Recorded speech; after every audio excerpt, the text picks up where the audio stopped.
Terpujilah nama Tuhan yang telah mengumpulkan saudara dan saya pada pagi menjelang siang hari ini. Terimalah salam terbaik, termanis dari mimbar yang kudus ini. Shalom, Glow Tamrin Residen. Bisa lebih semangat lagi dong. Shalom. Shalom. Apa kabar semuanya saudara? Tuhan Yesus itu baik, amin. Ada banyak berkat, ada banyak mukjizat. Ada banyak uang saudara. Coba yang bangga punya Tuhan Yesus boleh dong lambaikan tangan saudara. Kalau sudah tidak keberatan boleh kasih salam kiri kanan saudara. Katakan kamu sudah ada di gereja yang benar. Bilang saudara kamu sudah ada di gereja yang benar. Bilang sama yang baru ngomong sama-sama kita bertumbuh di gereja ini saudara. Haleluya. Yuk yang bangga punya Yesus kita boleh kasih tepuk tangan dulu yang dahsyat bagi Tuhan kita. Mari sama-sama kita akan belajar sebuah kebenaran firman Tuhan sebagi menjadi dua bagian. Karena poinnya atau bahannya terlalu padat. Doa saya kiranya khotbah ini dapat memberikan sebuah perspektif yang baru atas kebenaran firman Tuhan. Hidup ini bicara mengenai timing. It's all about timing. Waktu adalah segalanya. Kita suka dengar orang bilang waktu Tuhan pasti yang terbaik. Sama-sama bilang sama saya, waktu Tuhan pasti yang terbaik. Dalam hidup ini kita kenal mengenai timing, momen Bapak Ibu. Kalau istilah kerennya adalah kairosnya Tuhan Bapak Ibu. Ada dua tipe waktu dalam Alkitab, kalau lebih tepatnya tiga Bapak Ibu. Kairos, kronos, dan aion saudara. Aion itu adalah waktu yang lama sekali, waktu yang ribuan tahun. Makanya ada sebuah tempat Bapak Ibu yang ibu-ibu suka jalan-jalan. Itu kalau jalan-jalan di mall itu lama sekali Bapak Ibu. Nama mallnya Aion saudara. Aion yang kedua namanya Kronos. Kronos itu adalah kronologi. Dari kata Kronos muncul kata kronologi Bapak Ibu. Kronologisnya seperti apa sih? Waktu berurutan. Senin, Selasa, Rabu, Kamis, Jumat itu kronologis Bapak Kronos. Dan yang paling penting adalah Kairos. Kairos itu adalah waktunya Tuhan. Kalau Tuhan sudah buka pintu jangan takut, masuk saja. Katakan amin. Hidup ini bicara timing. Kalau seorang penyanyi mereka menyanyikan lagu album Natal. Maka mereka pasti memilih bulan November dan bulan Desember. Betul saudara? Karena tidak ada album Natal keluar di bulan Maret saudara. Itu gila pasti dia saudara. Kalau saudara pergi ke bioskop hari-hari ini film bioskop banyak film anak-anak. Karena sekarang lagi musim apa? Liburan. Begitu juga dengan saudara yang suka berselancar. Seorang peselancar profesional tahu kapan ombak muncul, ombak lagi tinggi, ombak lagi rendah. Kalau dilihat ombak lagi tinggi dia akan melempar papan apa Bapak Ibu? Papan gilesnya saudara. Dia akan melempar papan selancarnya dan berselancar. It's all about moment. Hidup ini adalah momen. Ada banyak orang menunda-nunda. Hidup ini banyak orang menunda-nunda. Menunda-nunda apa yang Tuhan mau akan mengakibatkan membuka pintu kepada pintu dosa, kepada dosa untuk masuk.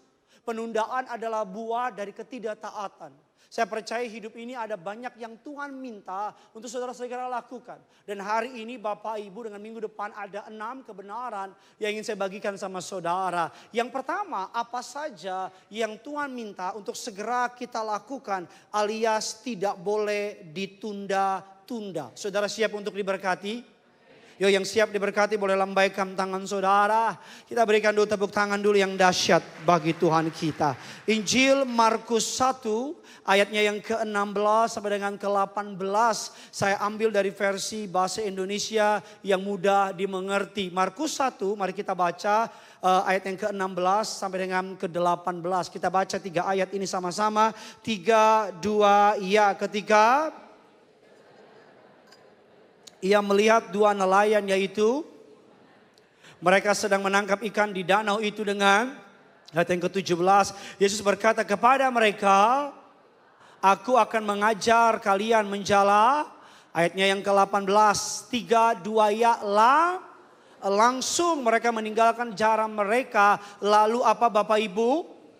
Mengikuti Yesus. Bilang kiri kanan saudara, kalau Tuhan suruh, kurang semangat, kalau Tuhan suruh langsung. Anak muda zaman sekarang bilang gasken. Amin saudara. Gasken bosku. Langsung. Alkitab mengatakan Simon dan adiknya Andreas tidak minta perpanjangan waktu sama Yesus. Alkitab tidak bilang, maka Simon berkata kepada Yesus, nanti ya setengah jam lagi ya. Maka Simon berkata, Yesus, nanti ya besok ya. No, tapi langsung. Raja Daud mengatakan bahwa dia langsung, mari kita lihat dalam Mazmur 119 ayatnya yang ke 59 dan ke-60. Aku memikirkan jalan-jalan hidupku, melangkahkan kakiku menuju apa? Peringatan-peringatanmu. Ayat yang ke-60 kita baca sama-sama. Aku bersegera dan tidak berlambat-lambat untuk berpegang pada apa Bapak Ibu? Perintahmu. Yang pertama, mengapa kita tidak perlu berlambat dan dalam hal apa kita tidak perlu berlambat-lambat? Yang pertama, ketika Tuhan meminta saya melakukan sesuatu langsung. Jangan nanti, jangan besok, tapi apa? Langsung. Kalau saudara punya anak dan saudara bilang, nak tolong ambilin papa gula dulu dong. Papa lagi bikin kopi nih. Dan anak saudara bilang, tahun depan ya pak. Apa yang kita lakukan? Kita akan coretnya dari kakak kan? Kalau kita bilang, nak tolong bikinin papa makanan dulu. Besok ya pak. Kalau saudara punya pegawai yang saudara gaji, saudara bayar. Yang saudara suplai hidupnya. Dan saudara bilang, dek atau mas atau om atau siapapun lah, saya peduli amat lah. Langsung kerjakan ini. Dan dia bilang, tahun depan ya kita pasti marah. Apa yang Tuhan minta saudara lakukan? Kalau Tuhan suruh saudara bertobat bukan besok, sekarang. Kalau saudara Tuhan minta untuk melayani bukan nanti, sekarang. Kemarin gereja kami baru retret. Saya tahu saudara nggak nanya, saya kasih tahu. Kami buka pendaftaran pelayanan. Saya ketemu sama anak muda. Saya bilang, dek pelayanan dong, gabung pelayanan. Aduh Pak Pendeta baru masuk kuliah. Nanti tanya lagi, aduh Pak Pendeta baru kerja. Aduh Pak Pendeta baru nikah. Aduh Pak Pendeta baru punya anak. Nanti kalau anak udah gede deh baru pelayanan. Nanti umur 80, Pak Pendeta mau daftar pelayanan, mau jadi apa? Mau jadi choir juga kamu lompat, kita yang takut. Kamu lompat juga nyawamu. Langsung. Mari kita lihat mengapa Abraham disebut sebagai bapak orang beriman. Mari kita lihat Kejadian 22 ayat yang kedua dan ketiga. Mari kita baca sama-sama practical teaching pada pagi hari ini. 3, 2, ya firman-Nya. Yang engkau, yakni pergilah ke tanah, persembahkanlah dia sebagai korban bakaran pada salah satu gunung yang akan kukatakan. Ayat yang ketiga kita baca sama-sama. Keesokan pagi-pagi bangunlah, ia memasang pelana pada, memanggil 2 orang, beserta Ishak anaknya, ia membelah juga kayu untuk korban. Lalu apa Bapak Ibu? Berangkatlah ia pergi ke tempat yang dikatakan Allah kepadanya keesokan harinya, pagi-pagi. Orang Yahudi kalau bilang pagi-pagi bukan jam 7, bukan jam 6, bukan jam 5, tapi di bawah jam 4 orang Yahudi. Walaupun Allah perintahkan kepada Abraham mempersembahkan anaknya yang dia menanti 25 tahun. Anak yang paling dikasih, saya nggak menemukan Abraham berargumentasi sama Allah. Kita dalam bahasa Indonesia belajar SPOK. Subjek, predikat, objek, keterangan waktu. Saya mau ngetes siapa yang cabut waktu sekolah. Kita SPOK. Kita tahu subjeknya Abraham. Kita tahu predikatnya. Ada orang nggak sih sekolah di sini? Predikatnya adalah pergi. Tapi kita tidak tahu kapan keterangan waktunya, betul tidak? Tidak ada keterangan waktu. Jadi sah rasanya kalau Abraham bilang, Tuhan kan nggak bilang kapan. Betul tidak? Tuhan kan cuma bilang persembahkan. Bisa lusa atau tahun depan. Atau 1 bulan lagi. Tuhan gak bilang kapan. Tapi yang saya suka dari Abraham. Alkitab bilang apa? Pagi-pagi. Abraham pergi. Untuk bisa mengerti bagaimana untuk kita taat sama panggilan Tuhan. Percayalah. Semua panggilan Tuhan untuk kebaikan kita. Amin. Memang di awal kelihatannya rugi. Memang di awal kelihatannya capek. Memang di awal kelihatannya mundur. Tapi kalau kamu dengar panggilan Tuhan, apapun yang Tuhan saudara panggil untuk saudara lakukan, do it. Karena saya percaya, kamu gak akan rugi. Kamu akan melihat berkat-berkat Tuhan. Tepuk tangannya kalau gak kompak gak usah tepuk tangan saudara. Kalau terpaksa juga gak usah saudara. Amin. Aduh Pak Pendeta, saya nanti deh, saya tinggalin bisnis nanti deh kalau saya anak-anak udah mulai gede deh. Anak-anak masih kecil Pak Pendeta, siapa yang kasih makan mereka? Berapa waktu lalu sebelum saya berangkat retret, saya doain dua anak saya, Gene sama Joe. Tuhan berkati Gene sama Joe, sebelum saya berangkat retret, tolong jaga mereka. Selama saya pergi, tolong jaga mereka Tuhan. Roh Kudus ngomong di hati saya dengan kenceng, emang selama ini yang jaga siapa? Ini ada orang ngasih di sini? Emang selama ini yang jaga siapa? Saya langsung, oh iya juga ya. Kemarin ketika retret karena saya kangen, saya bawa anak saya di hari kedua datang ke tempat retret deh. Pakai pesawat pribadi papa. Saya ada 10 pesawat pribadi saudara. Pakai di tempat retret nggak ada helipad, kita bangun helipad. Jadi Gene sama Joy sampai di tempat retret itu kan ada taman yang gede, rumput hijau, waduh kayak gede sekali. Ketika nyampe mereka lari, ayo dek lomba lari. Saya bilang jangan norak, kayak nggak ada aja di rumah. Rumah kami juga ya begitulah. Ketika saya bilang sama Tuhan, Tuhan tolong jaga anak saya selama saya pergi. Roh Kudus bilang sama saya, memang yang jaga selama ini siapa? Kamu. Ketika anak saya, Gene sama Joy lomba lari. Joy 3 tahun, Gene 7 tahun. Gene lebih cepat larinya. Joy lari karena goyang-goyang, dia jatuh. Dia bilang tangannya kebunyi krek gitu. Dia bilang papa Joy makan rumput. Karena mukanya penuh rumput, kena jatuh rumput. Tuhan bilang dengan saya bahwa yang jaga anak kamu aku, bukan kamu. Kalau Tuhan suruh kamu melakukan apapun itu. Bukan besok. Bukan nanti. Istilah terkenal, istilahnya zaman sekarang disebut dengan istilah asap. Tahu asap? Tidak ada api. Itu maksud saya. Asap artinya as soon as possible. Kapan saya harus bergerak dengan cepat? Ketika saya diminta Tuhan untuk melakukan sesuatu. Saya rasakan dalam roh saya. Ada beberapa orang di tempat ini yang sudah Tuhan ajak untuk masuk ke musim yang baru. Tapi masih bertahan di musim yang lama. Karena nyaman, karena enak, karena profitable, karena menghasilkan. Tapi Tuhan bilang pindah. Musimmu sudah selesai di sini. Aku mau kasih kamu musim yang baru. Tapi bertahan terus. Karena pikir, aduh cari dari mana duit kayak begini.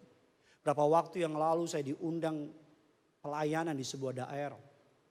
Kebetulan petinggi dari daerah tersebut jamu kami makan. Dan Roh Kudus bilang dengan kuat di hati saya bahwa orang ini dipanggil Tuhan untuk melayani pekerjaan Tuhan. Tapi karena saya nggak mau salah, malam-malam saya gumuli pergumulan itu. Dan esok harinya ketika ketemu makan sarapan bareng-bareng makin kencang panggilan Tuhan. Saya bilang sama dia, Pak maaf ya Pak jangan marah sama saya. Tapi Tuhan bilang Bapak mau dipakai Tuhan untuk melayani. Oh Pak Pendeta kesekian yang bilang sama saya. Udah banyak yang ngomong sama saya. Tapi saya minta sama Tuhan nanti ya saya pensiun saya baru pelayanan. Hebat ya Tuhan tunggu dia. Bukan kita yang nunggu Tuhan tapi Tuhan yang tunggu dia. Hari ini dari mimbar yang kudus ini.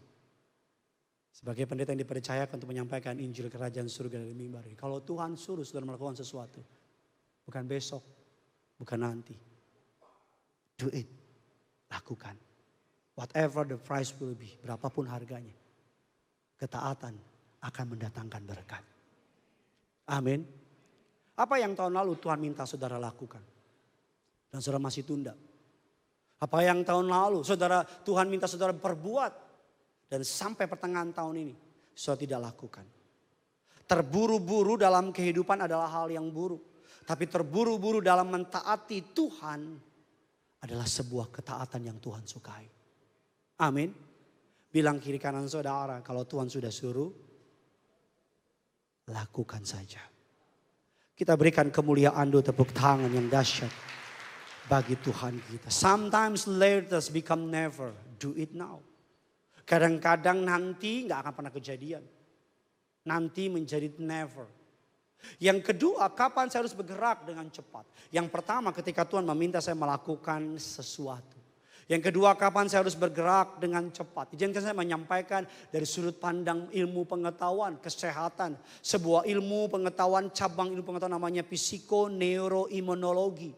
Atau yang dikenal dengan istilah PNI. Merupakan cabang ilmu yang mempelajari interaksi antara pikiran, sistem saraf, dan kekebalan tubuh. Riset ini menunjukkan bahwa orang yang tidak mengampuni akan mengalami yang namanya stres kronis, emosi negatif, akan mengalami yang namanya Bapak Ibu sistem imun mengalami peradangan dan seterusnya. Studi spesifik pengampunan dan penyakit fisik. Apa hubungan antara pengampunan dengan penyakit fisik?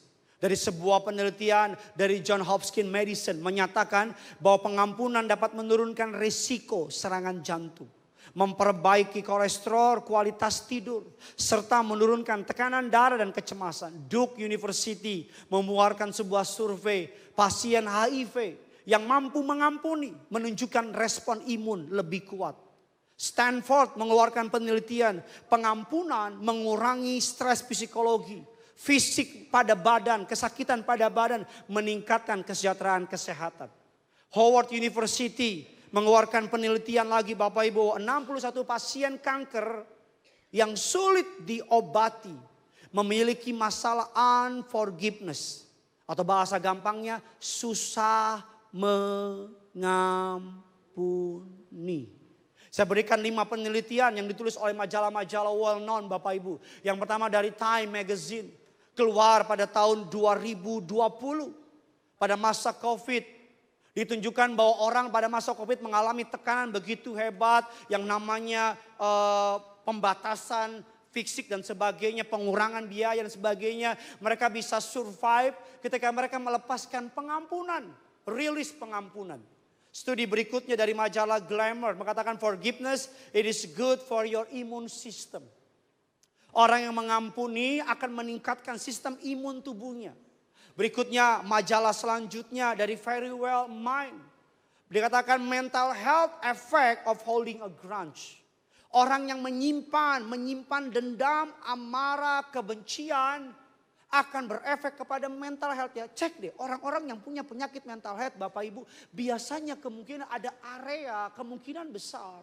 Ada area dalam hidupnya yang tidak melepaskan pengampunan. Punya kepahitan, punya bitterness, punya kebencian. Berikutnya Time Magazine Bapak Ibu. Ini tahun 2023.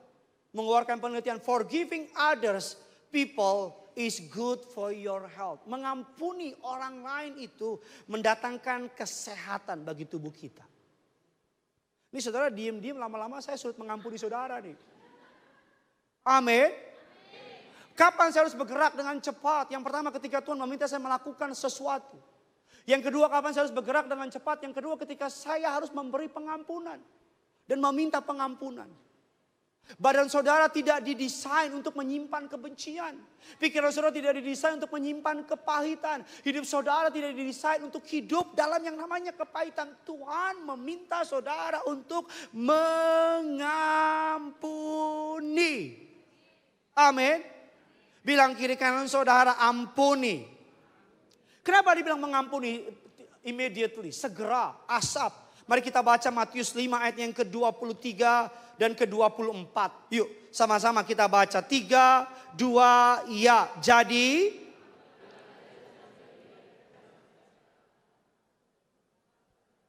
dan tiba-tiba yang merasa sakit hati terhadap kalian. Ayat yang ke-24 kita baca sama-sama. Tinggalkanlah, pergilah apa Bapak Ibu. Dan berbaik lagi dengan setelah itu apa Bapak Ibu?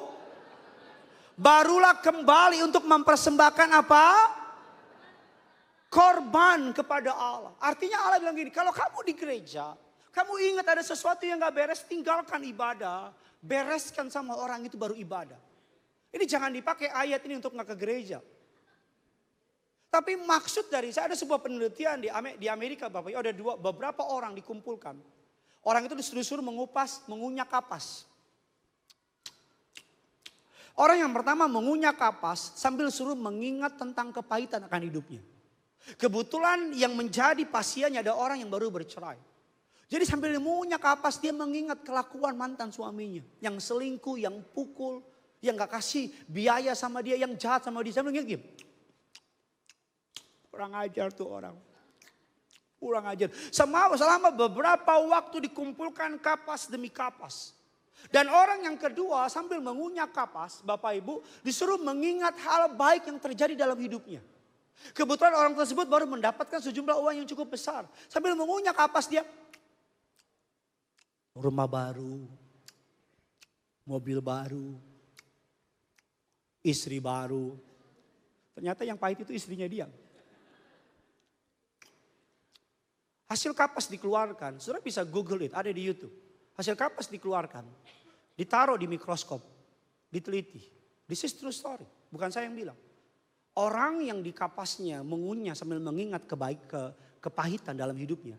Selama beberapa rentang waktu hasil kapasnya dikumpulkan. Ada enzim dalam ludahnya yang mengakibatkan kanker.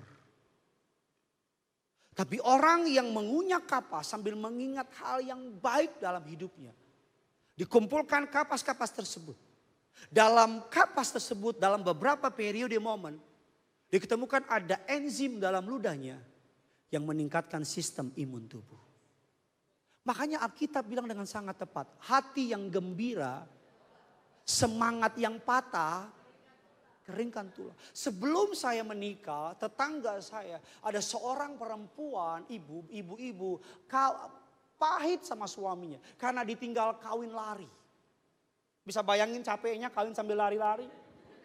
Kawin lari. Tiap hari lagu yang saya dengar di tetangga saya. Lagu karya ciptaan Pancepondang. Meriam Belina. Betaria Sonata. Pulangkan saja aku pada ibuku. Atau ayahku dulu. Yang pernah gak tahu lah. Segenggam emas kau pinang aku. Nah itu paling sakit itu bagian itu. Bagian itu paling dulu memang lidah tak terbatas. Mohon maaf ya dengan segala hormat. Lagu-lagu zaman sekarang mengandung roh bunuh diri. Dengan segala hormat, mohon maaf. Beberapa lagu mengandung bunuh diri. Berapa waktu kemudian lagunya bahasa Inggris. Saya kira bahasa Inggris nih. Tapi don't tell me it's the end of the world. Is ending when you say goodbye, mari sembah dia.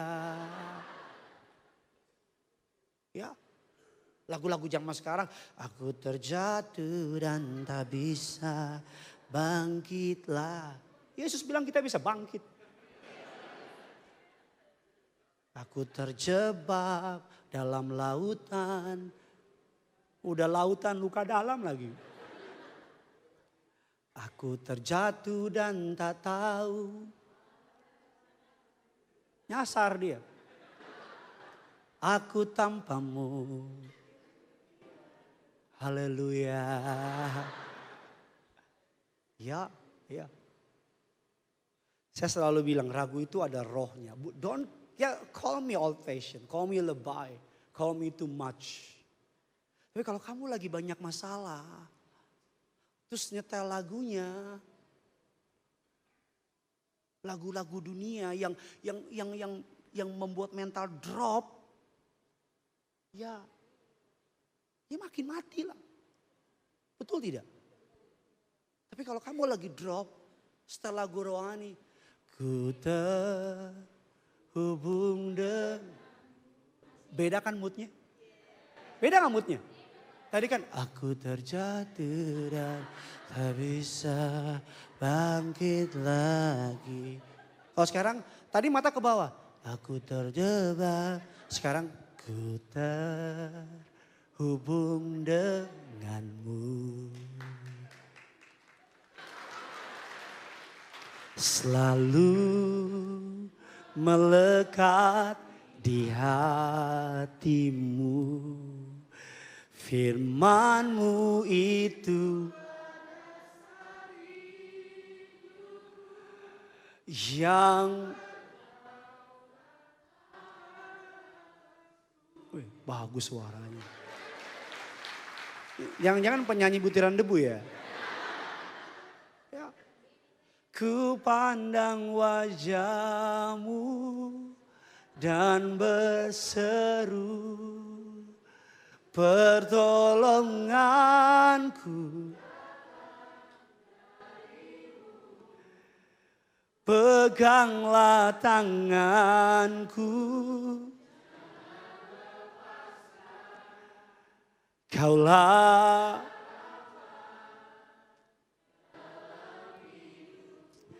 saat ini ketika saya menyampaikan firman, ada seseorang yang Tuhan sedang ingat untuk saudara ampuni. Ampuni, let go.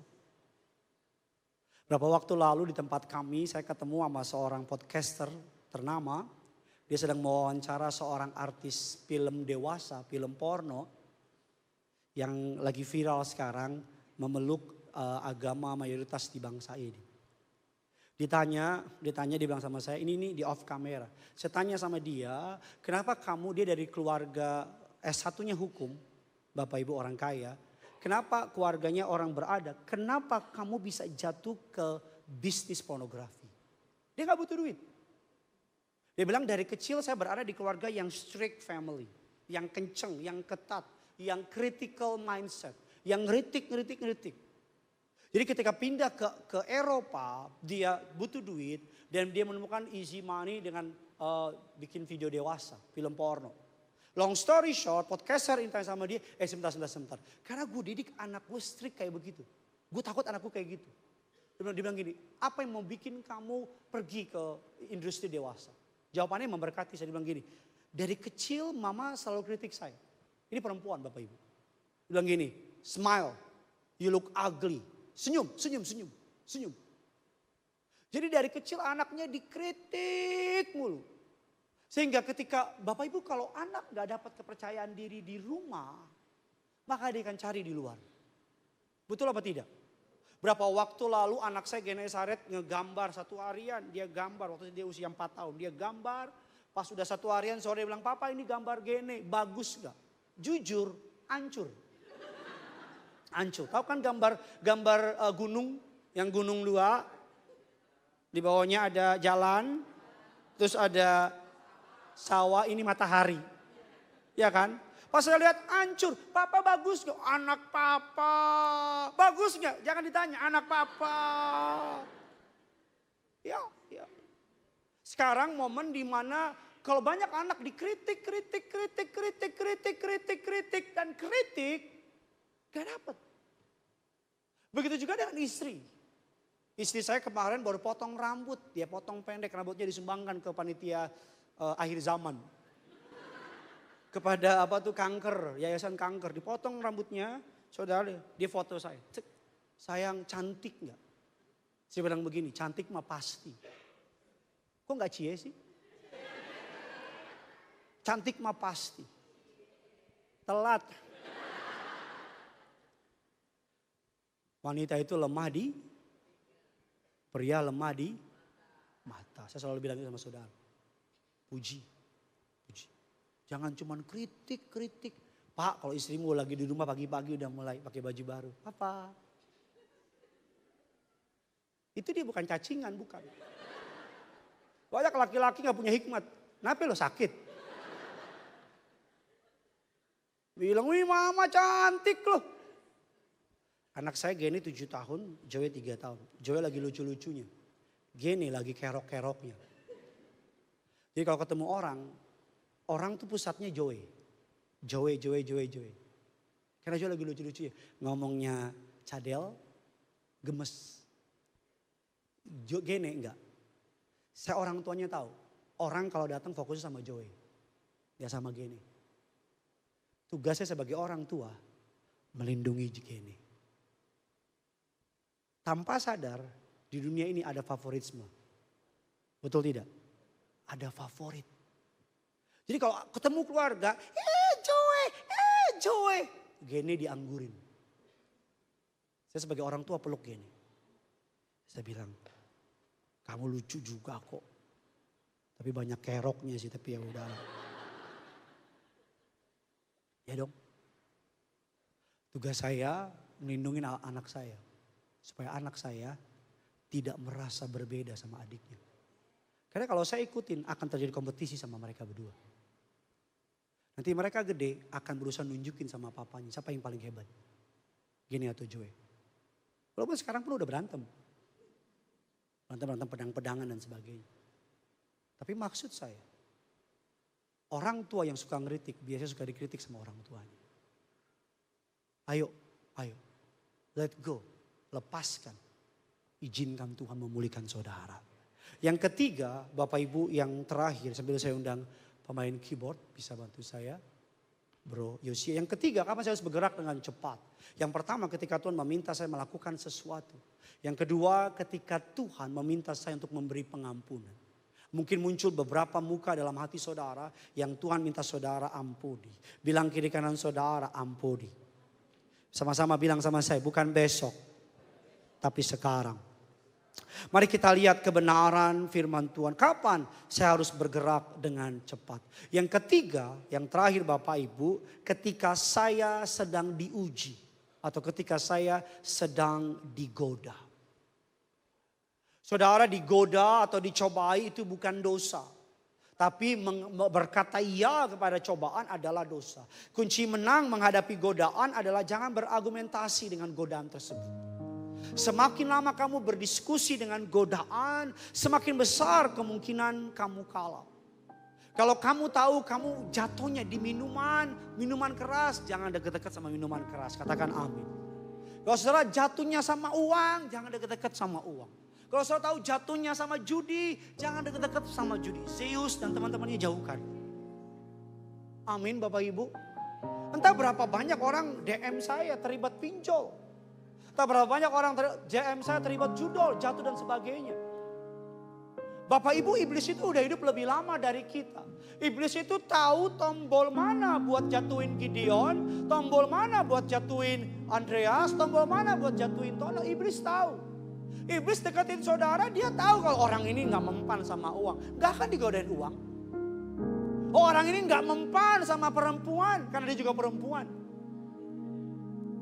Iblis kalau mau godain saudara, dia sudah rapat kerja. Dia akan panggil semua apa kelemahan dia. Di breakdown sama iblis. Waktu-waktu kapan dia jatuh? Waktu sendirian malam-malam di kamar. Ngapain dia jatuh? HP, smartphone. Kenapa jatuh? Internet kenceng di smartphone-nya. Bagaimana cara dia jatuh? Dia nonton Twitter, Instagram, TikTok, muncul cewek-cewek seksi. Ya udah, kita serang. Iblis nggak mungkin serang saudara lagi di gereja, lagi nyanyi. Ku terhubung denganmu. Iblis bilang biar lagi nyembah. Nunggu di depan iblis. Ya. Kita masing-masing tahu kok. Kita udah cukup tua hidup untuk tahu apa kelemahan kita. Halo? Betul tidak? Makanya Yusuf ketika digodain Tante Poti, Yusuf apa? Lari Pak Bu. Yusuf tahu bahwa Tante Poti, istrinya Potifar itu cantik. Istri bangsawan cantik apa jelek?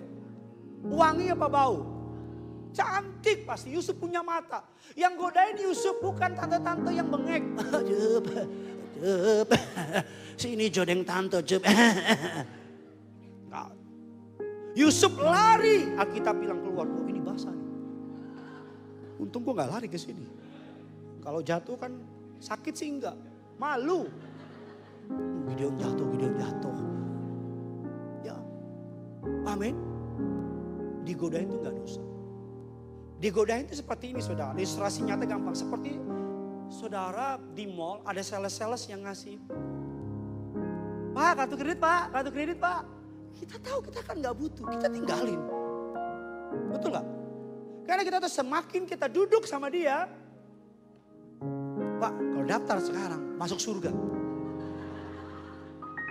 Kalau Bapak daftar sekarang Pak, wah langsung Pak potongan ini. Makanya banyak suami istri kalau ke mall genggam tangan istrinya. Bukan karena cinta. Supaya tidak jalan ke jalan yang buruk.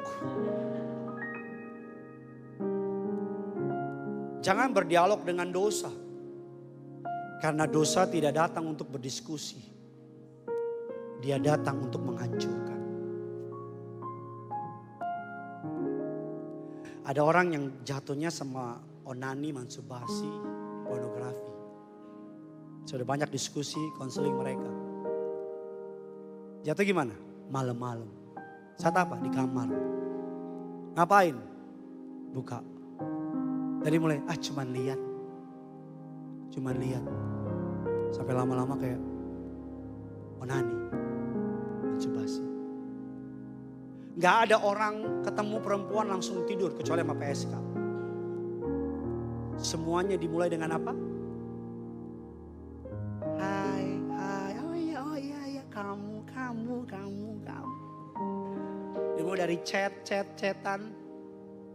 Lama-lama jadi setan. Reuni itu sumber perselingkuhan. Kalau kamu pergi reuni, ajak istrimu. Kalau istrimu gak bisa, papamu. Kalau papamu gak bisa, ajak saya pendetamu. Nah, kalau luar kota saya temenin lah. Kan di reuni gitu kan, ketemu sama mantan terindah. Unfinished business. Pas ketemu reuni, Ratna, Gali, gila Ratna ya. Terus mulai deh teman-teman kita jadi setan semua kan. Cie, CLBK, setan. Daud, mari kita baca ayatnya. 2 Samuel 11 ayat yang kedua dan ketiga. Sekali peristiwa pada waktu petang ketika Daud bangun dari tempat pembaring lalu berjalan-jalan di atas soto istana. Tampak kepadanya dari atas soto itu seorang perempuan sedang mandi. Perempuan itu apa? Dari mana Daud sangat elok rupanya? Karena lihatnya lama. Betul tidak?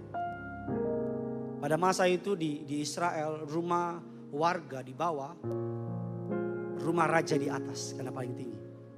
Jadi Daud udah bisa lihat. Kalau cuma lihat gak dosa. Daud punya mata. Cuma lihat gini. Darah Yesus. Langsung balik. Aman. Masalahnya Daud lihat darah Yesus. Darah Yesus. Yesus darah. Yesus. Tolong Yesus. Ya. Nah, berapa banyak orang saya konseling selingkuh sama teman kantor. Dengan pulang kantor bareng. Pak, rumah kami satu arah Pak. Kami kerja di Sudirman, rumah kami semua sama-sama di Bekasi. Jadi pulang bareng. Kalau mau fair, ajak semua yang rumahnya di Bekasi pulang bareng. Bekasi. Biar kau jadi mobil omprengan aja sekalian. Karena berduaan di mobil, saya pendeta yang percaya lawan jenis harus jaga jarak. Saya pendeta yang percaya lawannya harus jaga jarak. Di mobil berdua, biasa. 1 hari 2 hari aman, 3 minggu 2 minggu aman. Tapi kan mulai setan kan mulai susun. Betul tidak? Mulailah lagi nyetir, istrinya beribut, langsunglah yang teman barengnya. Muka Mas kenapa? Gak apa-apa. Kok kelihatannya kusut gitu sih? Cerita dong. Itu tuh si Ratna. Ternyata Ratna sama Gali udah nikah. Si Ratna tuh gak percaya sama itu. Udah biarin aja Mas. Aku marah-marah. Aduh Mas. Kalau Mas jadi suamiku. Aku janji gak gitu. Kok cie-cie mulu sih? Ya. Oh saya lanjutin deh. Ujung-ujungnya kita tahu. Kita tahu. Roh Kudus itu kasih tahu kok. Udah kelewatan. Mundur, mundur. Roh Kudus itu kayak Waze. 2 hari ke depan ada setan. Tapi kan kita tabrak terus. Tabrak terus. Kenapa saya harus bergerak dengan cepat? Ketika Tuhan meminta saya melakukan sesuatu. Memang sangat praktikal. Hari-hari banget gitu Pak Pendeta. Tapi do it. Ketika Tuhan meminta saya mengampuni. Ketika saya sedang diuji dan dicoba. Alkitab bilang lari. Makanya Yusuf apa? Lari. Kalau Yusuf tinggal, jangan lepaskan, jangan lepaskan. Jangan lepaskan. Saya berdoa agar kiranya firman ini boleh menjadi berkat bagi saudara. Doa saya menyertai saudara yang punya surga. Praise you, love with you. Kita tutup Alkitab kita.